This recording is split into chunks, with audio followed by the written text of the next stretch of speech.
दर्जी की चालाकी। एक गांव में दर्जी अपनी दुकान चलाता था। दर्जी के पास गांव के लोग कपड़े सिलवाने के लिए कपड़ा दे जाते थे। दर्जी जब भी महंगे कपड़े देखता उसे लालच आ जाता था। वह उस कपड़े में से आधा कपड़ा बचा लेता था और दुकान पर पड़ी पुरानी कतरन में जोड़ लगाकर नया सिल देता था। एक दिन गांव का एक नौजवान मनीष उसकी दुकान पर आया और बोला, मास्टर जी, ये कपड़ा मैंने शहर से मंगवाया है, आप एक बढ़िया सी कमीज सिल दो। दर्जी ने उसका नाप ले लिया। फिर उसने कपड़े को देखा। देखने में कपड़ा बहुत महंगा लग रहा था। दर्जी बोला, भाई, ये तो तुम्हें किसी ने बेवकूफ बना दिया। इसमें एक तो क्या, आधी कमीज भी नहीं बन पाएगी। यह सुनकर मनीष ने कहा, यह क्या कह रहे हो मास्टर जी, मैंने तो पूरे पैसे दिए हैं इस कपड़े के। दर्जी बोला, भाई देख लो, इसमें कमीज नहीं बन पाएगी।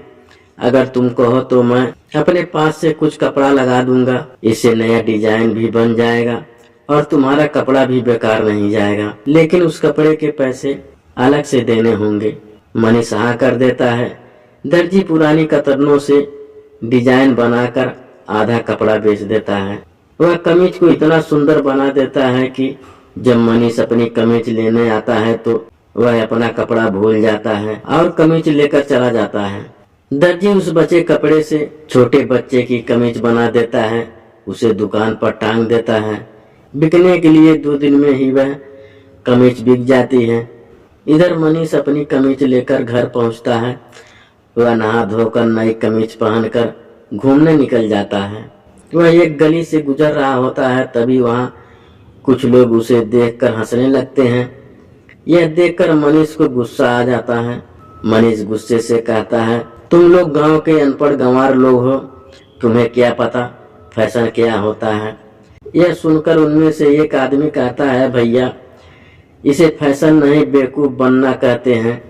लगता है तुमने हमारे गांव के दर्जी से ही एक कमीज सिलवाई है। मनीष हाँ में सिर हिलाता है तो दूसरा आदमी कहता है, भाई जी, उसने तुम्हें यह बताया होगा कि कपड़ा कम है, इस तरह उसने आधा कपड़ा बचाकर एक कतरनों से बनी कमीज तुम्हें दे दी। उधर वह बाकी बचे कपड़े से छोटे बच्चे की कमीज बनाकर बेच चुका होगा। मनीष ने कहा, लेकिन यह सब आपको कैसे पता? तब पहला आदमी बोला, भाई, हम तो कई सालों तक उससे बेवकूफ बनते रहे, अब हम में से कोई भी उसके पास नहीं जाता। तुम तो 4 दिन गांव में घूम लो, कोई न कोई बच्चा तुम्हारी जैसी कमीज पहनने मिल जाएगा। मनीष को बहुत गुस्सा आया। वह बोला, आपने कभी उससे शिकायत नहीं की? दूसरा आदमी बोला, भाई, कहाँ शिकायत करते, वह चालाकी से कपड़ा बचा रहा है, किसी को जबरदस्ती लूट नहीं रहा है, हमने उसके पास जाना बंद कर दिया। मनीष यह सुनकर बोला, लेकिन भाइयों, उसे सबक तो सिखाना चाहिए जिससे वह आगे से ऐसा ना करे। सभी ने सहमत में सिर हिला दिया। अब मनीष ने उसे सबक सिखाने के लिए योजना बनाना शुरू कर दिया। अगले दिन मनीष उसी दर्जी के पास गया और बोला, भाई, मैं शहर से आया हूँ, यह कमीज जो तुमने बनाई है वहाँ सबको बहुत पसंद आई। वहाँ के लोग तुमसे कपड़े सिलवाना चाहते हैं। यह सुनकर दर्जी बहुत खुश हुआ। वह बोला, भाई, तुम इसके कपड़े ले आओ, मैं सिल दूंगा, तुम भी अपनी कमीशन रख लेना। तब मनीष ने कहा, भाई, शहर में यह सब नहीं चलता, वहाँ तो लोग बनी बनाई कमीज खरीद कर पहनते हैं।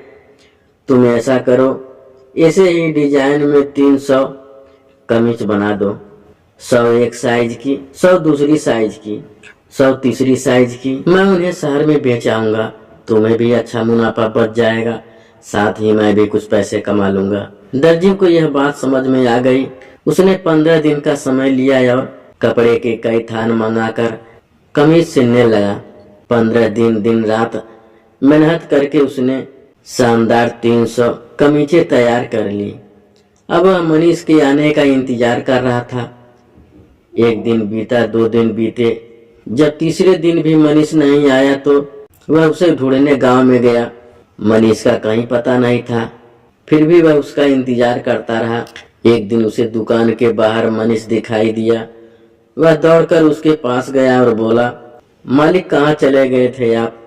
आपकी कमीजें तैयार हैं, मनीष ने कहा, भाई कौन सी कमीज, मैं तो आपको जानता भी नहीं हूँ।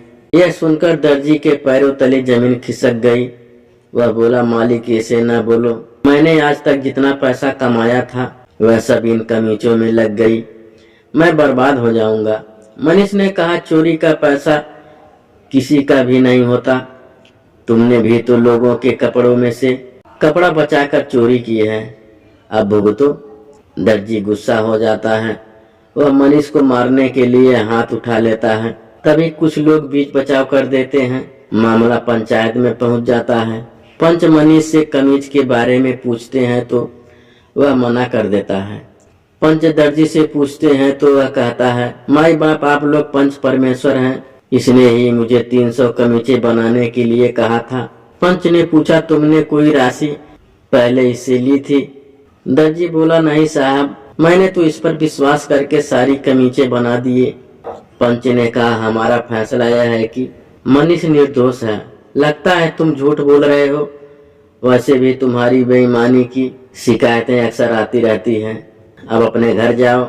दर्जी बोला, मालिक मैं उन कमीजों को क्या करूंगा, उन्हें आधे दामों पर पंचायत में दे दो, वहां से जिसे चाहिए होगी वह खरीद लेगा।